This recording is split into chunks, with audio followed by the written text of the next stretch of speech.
So we also wanted to ask how it was that you came to focus on this topic, as well as why did you end up wanting to focus on it in Brazil?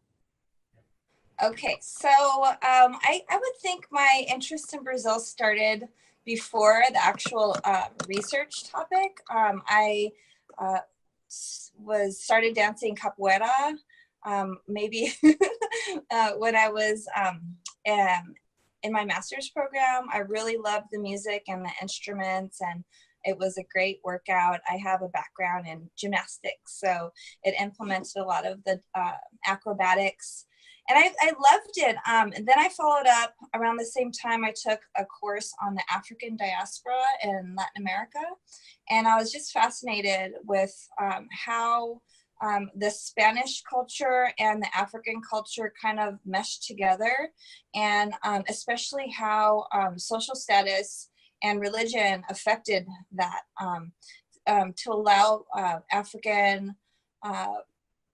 African immigrants or slaves at the time to be able to continue practicing their religion and their music and their culture under basically the power of the Spanish Empire, Spanish and Portuguese in the case of Brazil. So that with the capoeira, I was like, oh, it would be great to learn another language. I was speaking English and Spanish. I learned Spanish, and I thought Portuguese was just beautiful. And so I had that interest already. Then I started doing more research and reading books on HIV in Brazil. And I was fascinated by the fact that Brazil, in the height of the patent wars for HIV medications, Brazil kind of stood up. They're they were a lower middle resource country, and they still stood up against the US and said, I'm sorry, it's our right to provide health care for everyone, including people who have HIV. We are going to we're going to break the patent laws and make our own HIV medications, which are called antiretroviral drugs, against the patent laws. And what are you going to do about it?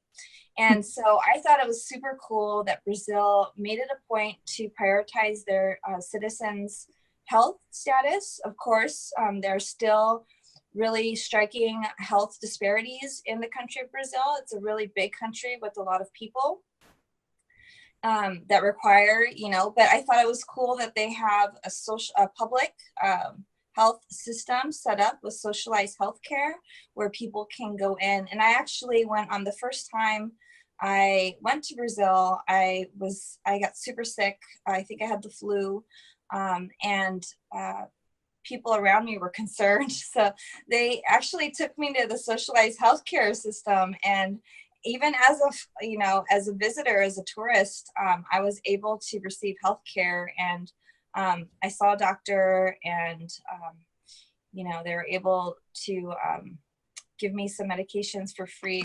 It was interesting, but I thought that was fascinating. And they kind of are held up as a benchmark for other middle income countries as a way to provide HIV care for free to their citizens.